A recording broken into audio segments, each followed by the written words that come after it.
உங்கள் ஒருத்தரால் கண்ட்ரோல் பண்ண முடியாது. உங்கள் மாமியார் மாமனார்லாம் ரொம்ப கஷ்டம் ஆக்சுவலாக. ஆனால் இவ்வளோ பசங்களையும் பேரண்ட்ஸு தாண்டி வந்து டீச்சர்ஸ் வந்து பார்த்துக்கிறாங்க அப்படின்னா நீங்கள் அவங்களுக்காக ஸ்பெஷலாக கண்டிப்பாக கை தட்டியே ஆகணும். சரிங்களா? நம்மளால் நம்ம பெற்றதை ஒருத்தரை பார்த்துக்க முடியல.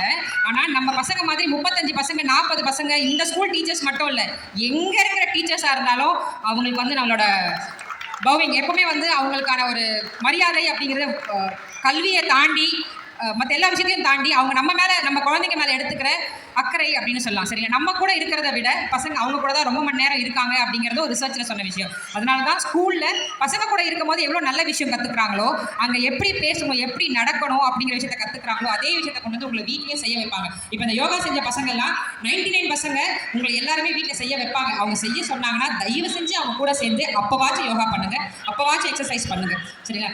அதே